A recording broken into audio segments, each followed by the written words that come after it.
Hi everyone, my name is Terry Westwell and today's Tuesday, which means it's time to discuss our book of the week, which is One Day by David Nicholls.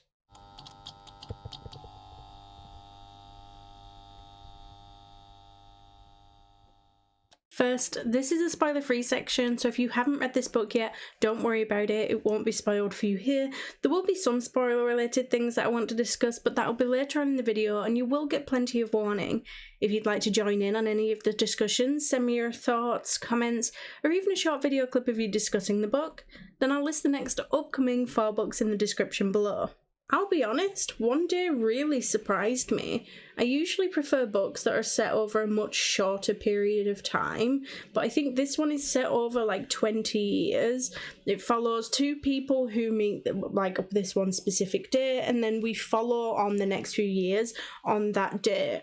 And strangely, I actually really liked the format for this book. This book is about Dexter and Emma, who are 2 very flawed and very ordinary people. They meet in their early 20s and their lives just continue to be entwined.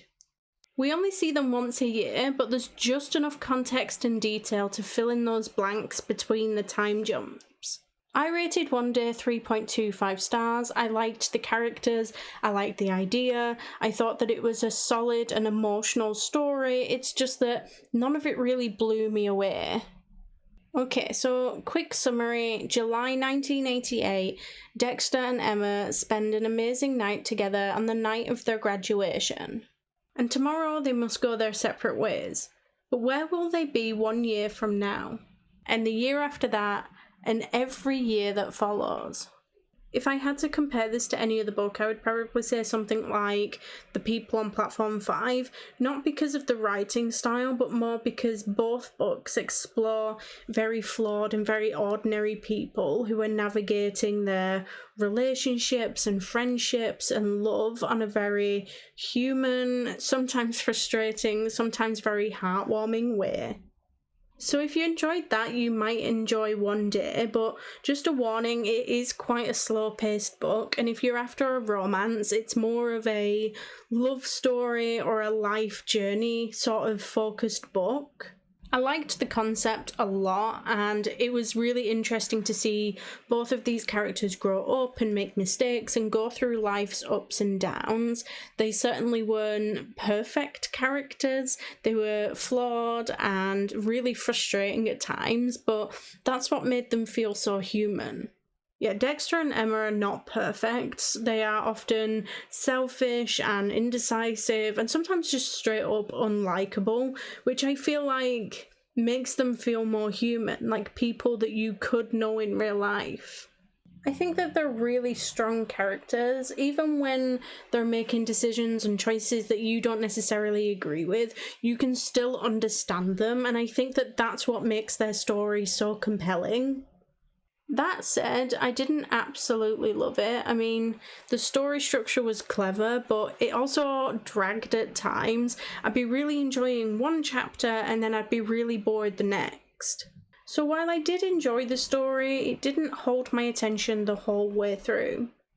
But I will say that the author writes in a way that feels very witty and yet very easy to read, and the dialogue felt very natural. So instead of showing you every day, you get to just see one day every year, and you get just enough context to read between the lines and piece together what happened in those gaps, and I think that that is a big part of this book's charm. The downside to that is that the pacing can feel really uneven in places. Some chapters will be full of energy, while the next one will drag a little, and I think that that's why I found it a bit boring in places. So as for the question, would I recommend the book? Yes, if you like a slow-paced, character-driven contemporary that is about love and friendship and all of the messy bits in life, then absolutely. But if you're someone who needs a faster pace and a bit more excitement, then this one might not be for you. And will I be reading any more by David Nicholls? I wouldn't say no, because while this book didn't blow me away, I did still enjoy it. However, I don't think I'll be going out of my way to hunt down books by this author anytime soon. So earlier on in the video I said that you'll get plenty of warning for any upcoming spoilers. This is that moment, so if you haven't read this book yet, I would suggest going and doing that first, because beyond this point there will absolutely be spoilers.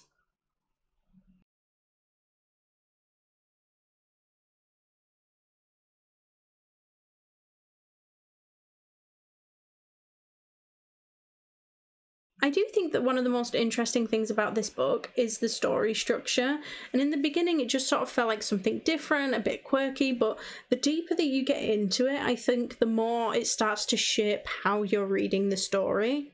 You know, some years they're together and some years they're completely apart, and then there's gaps where you are left to imagine what happened in between.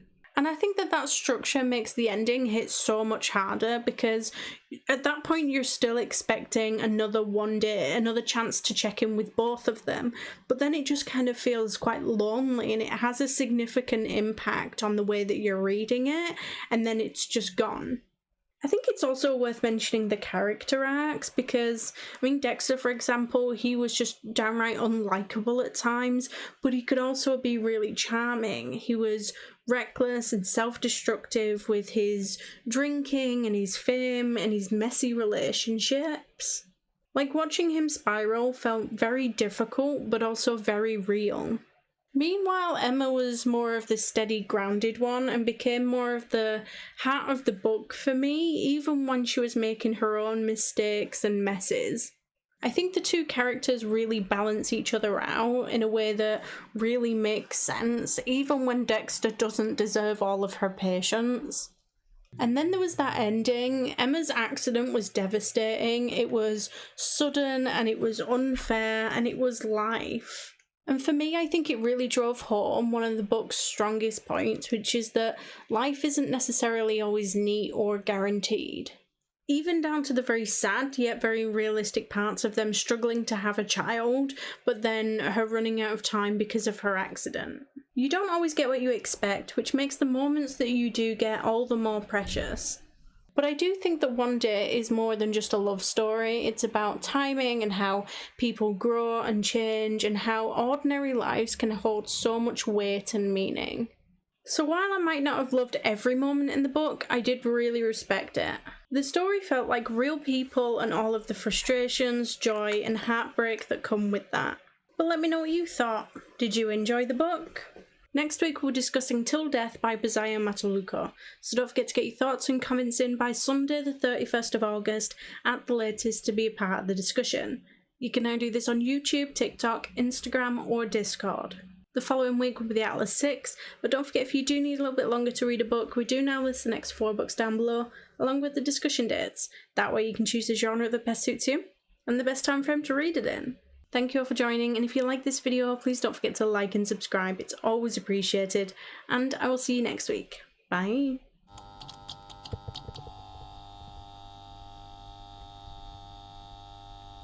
If you like romance, fantasy, or even thriller, basically anything fiction book related, then I suggest you head on over to the channel's intro video, where you can find out more information on how you can take part in this online book club.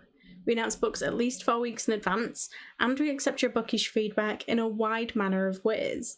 Post your comment below a video, send in a voice note, or even send me a short video clip of you discussing the book. Alternatively, you can just send me a direct message.